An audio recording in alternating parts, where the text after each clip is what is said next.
Keyboard maker Weikav has been releasing some interesting budget aluminum custom keyboards, and in this video we have the Record Alice V2, the second iteration of their affordable aluminum Alice layout keyboard with a leaf spring style mount for around $100. Let's take a closer look and see if it's worth checking out.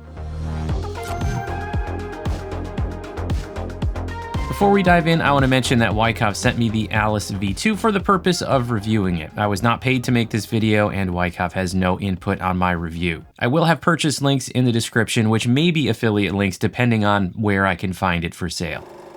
All right, this is the first Alice layout keyboard that I have reviewed, but it's not the first or last Alice layout keyboard that I will or have used. I have occasionally used this layout in the past, though I haven't spent a ton of time using them. I actually happen to have the Neo Ergo right now, but I haven't assembled it yet. The Weikav Record Alice V2 is a more budget-friendly option, around $100, specifically $115 for most of the case colors. I think the silver option is $95. It's sold as a bare bones kit though, so the final cost depends on which switches and keycaps you use. I assembled this one with KTT Vanilla Ice Cream linear switches and GMK panels keycaps. I don't personally have a ton of GMK sets, but I just liked the color of this one. I wanted to add some color to the black case. You could certainly keep it a more budget friendly without using the GMK keycaps though. Now, if you're new to Alice layouts, the appeal is the more ergonomic positioning of the keys, so you don't have to squeeze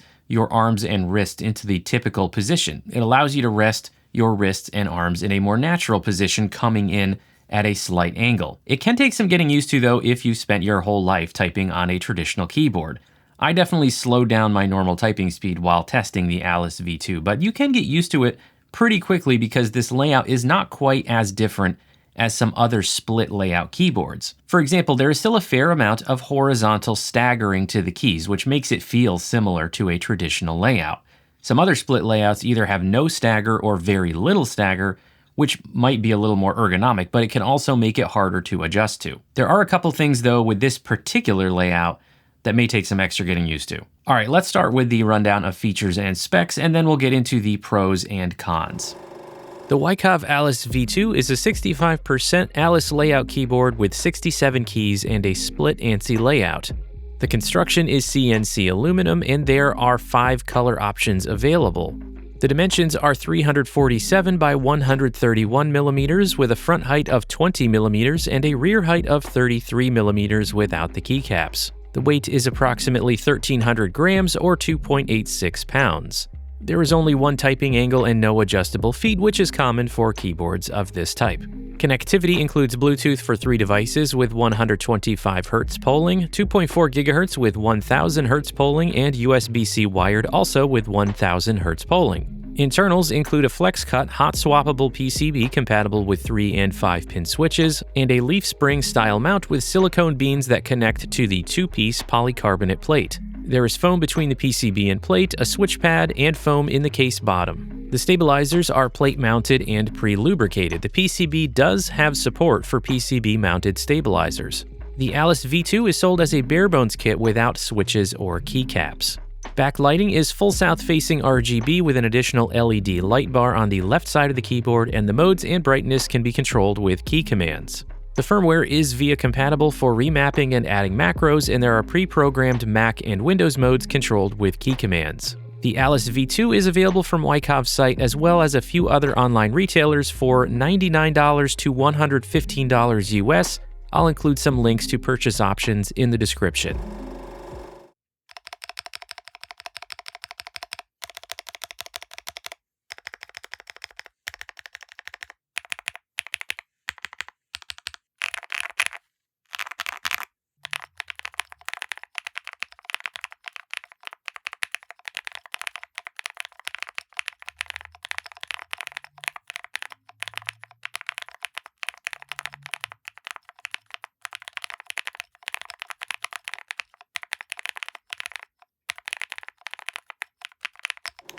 All right, now let's start talking pros and cons for the Alice V2. First up, let's talk build quality. It is good for the price. I would say it's better than what I would expect for only $115.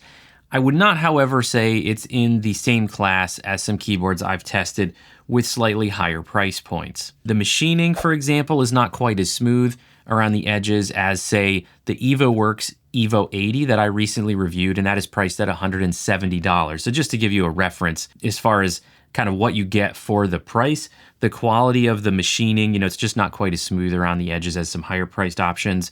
It's not bad though. It's a little better than I would expect for this price. The next pro is the wireless connectivity. You get 3 Bluetooth connections and 2.4 gigahertz, and they all worked well for me. They were all stable at a distance of about 3 feet from the keyboard to the computer to the laptop, which is my normal desk setup, and I didn't have any issues with repeated entries or missed entries, so that was a positive. However, I do have a con to talk about that has to do with kind of navigating the different connections, so we'll get back to that in a moment. Another pro is the VIA compatible firmware for remapping. However, with this pro as well, there will be something we'll talk about later in the cons. But in general, just having VIA available for remapping means you get a consistent experience across Windows, Mac, and Linux, so I always appreciate that. The accent lighting is nice and not too in your face, the light that's down on the left side corner here. Another pro is you do have a little bit of color variety to choose from here. You don't just have, the super basic black and silver that you sometimes get with the more budget-friendly keyboards out there. All right, now we're gonna talk about some things in the neutral category. These are things that are either very subjective or maybe kind of have a pro and con aspect to them, and so they kind of wind up just not really having a pro or con overall impact. The first thing in the neutral category is the design. Besides the unique shape of the Alice layout case, it's fairly basic here, so there's nothing really controversial to comment on, but whether you like the visual design or not is up to your personal taste. Another neutral aspect here is the Alice layout itself, and specific to this 65% layout, there are 2 items here that might make it harder to adjust to. These might bleed over into the cons for you, but they won't for everybody, so that's why I'm leaving them here in the neutral section. So the first thing is there is no delete key by default here. That's not specific to this keyboard though. Other 65% Alice layouts that I have seen also have not included a delete key, including the Neo Ergo that I mentioned earlier, which I have and haven't assembled yet. I personally remapped the page up key to be a delete key because I never use the page up key, honestly, and I use my delete key all day long. So with VIA, that was easy enough to do, but just be aware. Now, the second and what I think is the bigger issue is the position of the right up arrow key, and actually more specifically, the right shift key.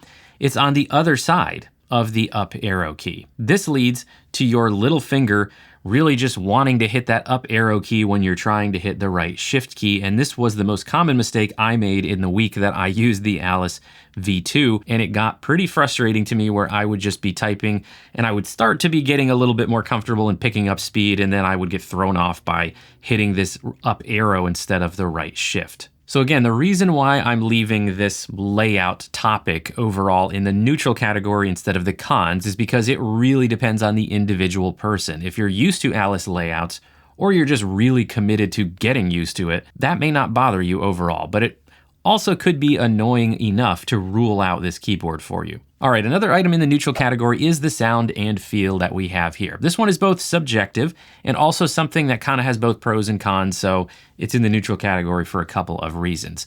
First, when it comes to the sound, without modifying anything with the sound here, I don't have a lot to complain about, and I didn't pick up any, bad resonance or like a lot of case ping or anything like that. There's a little bit of rattle from a couple of the stabilizers, and the stabilizers also have a little bit of a scratchy sound to them and feel.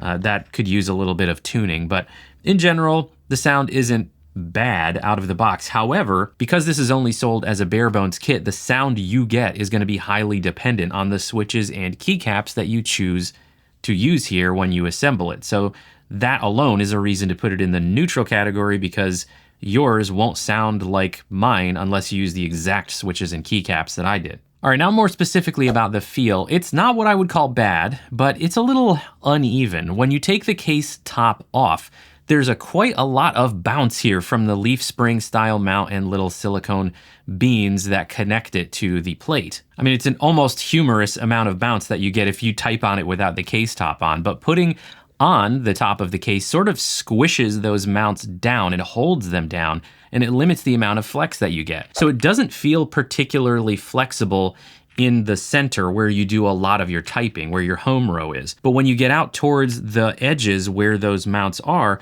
that's where you will see more flex. And that's what I mean about it being uneven. You won't really feel a lot of flex here in the middle, even though you've got a 2-piece polycarbonate plate. But then when you get down here, it's like, oh, there's some bounce here, there's some flex. So, which is kind of unfortunate. I think it does take away from the overall experience.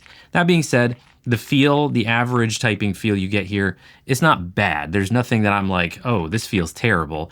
But at the same time, I just wanted to point out that kind of unevenness. All right, so let's leave these neutral category things behind and talk about some cons for the Alice V2. First, let's talk about the pre-programmed key commands that control the modes and the connectivity. They're a little bit overcomplicated in my opinion, and it makes them harder to remember. On most wireless keyboards I have used, the key commands to switch between connections are usually just the function key and then one other key. For example, function and Q through E might be the options for your Bluetooth connections, and then function with R would be the 2.4 gigahertz connection. But on the Alice V2, you have to first toggle between Bluetooth and 2.4 gigahertz mode by hitting function and the page down key, unless I'm getting that wrong and it's the page up key, because I honestly can't remember. So you switch between 2.4 gigahertz and Bluetooth first, and then you use one of the connection options here to actually select which Bluetooth connection you want. And you can't just go to function R for 2.4, you gotta put it in 2.4 mode first. It's harder for me to remember. Even after using it for a week, I couldn't remember which order to do things. And I know that the longer you use it, the more likely you are to remember it, but that just seems too complicated more than it needs to be. All right, the other con that is related to one of the pros I mentioned earlier has to do with VIA compatibility. Some of the stock key functions are specialized and they don't appear in the saved key codes that are in the menus below the key map. Normally, if there are custom programmed key codes included by the manufacturer, they're also available in the menu. So if you remap any of those keys to something else and then later on you want to put it back to the stock configuration, you can't do that because those specialized key codes aren't in there in your menu. You basically have to reset the firmware in order to get it back to the original layout. The next con is something that goes along with the shape of an Alice keyboard. If you like to use a wrist rest, and I do for normal height mechanical keyboards, they have a unique front shape, which requires a custom wrist rest that exactly matches the keyboard. Here's a wrist rest that came with the Neo Ergo. Well, it didn't come with it. I paid extra to get it. It's also an Alice 65% keyboard, but the shape of the front is different. So there is no standard Alice-shaped wrist rest that you can use. You've got to get the one specifically for that keyboard. Now, Weikav does offer one on their website for $23. You can get that, but it's just annoying, I think, if you already have a wrist rest that you like. I did personally use a standard wrist rest for the week that I tested this out. It just takes up more space than necessary on your desk because it kind of sticks out farther, and it just also looks weird. So that's just one downside to consider. If you know you want a wrist rest, make sure you get the one that matches the exact keyboard. Another con I want to mention is the battery capacity. The website actually says the battery capacity is 3,000 milliamp hour, but the unit that I have here actually has a 3750 milliamp hour battery, and yet this is still something I consider to be a con. A keyboard with full RGB and this capacity is not likely to be a top performer in terms of battery life. While testing it out using the 2.4 gigahertz connection and leaving the RGB on, the battery lasted for 4 days, using it about 8 hours a day for my 9-to-5 job.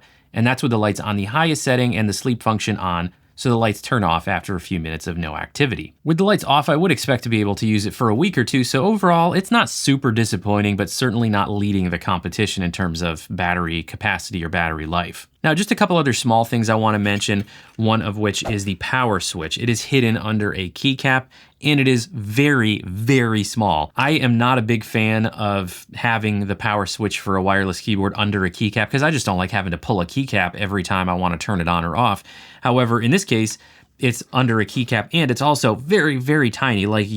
I can't do it with my finger. You need a tool to get in there. You need something small, like the tip of a small screwdriver, to get in there and actually turn the switch. I just personally find that annoying. There's got to be a better way to do that. And the last little thing, this isn't so much a con because this is not just this keyboard. This is a lot of keyboards with a black anodized finish, but just so you're aware, it really does pick up fingerprints and smudges quite easily. All right, so let's consider the Alice V2 overall and the price. Most of the case color options are $115. In my opinion, whether the cost is worth it kind of depends on how you complete the assembly. For example, the assembly that I have here would cost a total of $296 because of the GMK keycaps and KTT switches. In my opinion, that is too much to pay for this finished keyboard. Now, I had these keycaps already, so I would not have gone out and bought them just for this keyboard. I'm not trying to tell you what to do with your build, it's just that the overall experience, it's just not worth that much, in my opinion. If you could finish the build for under $150, then it might be worth it if you're interested in trying out an Alice layout keyboard that you can customize. You can still do mods here. You can still open it up, do a tape mod, adjust the foams. You can still do all of those things, and it's not a bad introduction to an Alice layout at a reasonable price, as long as you can finish the build and keep that cost reasonable. All right, so that'll do it for this video. Let me know what you think of the Alice V2. Let me know if you picked one up for yourself and how you're liking it. Let me know what switches and keycaps you used to complete the build. Don't forget to subscribe to the Semi-Pro Tech+Gear channel, and while you're here, check out one of these videos. I'm sure you'll enjoy it. Thanks, everybody. See you next time.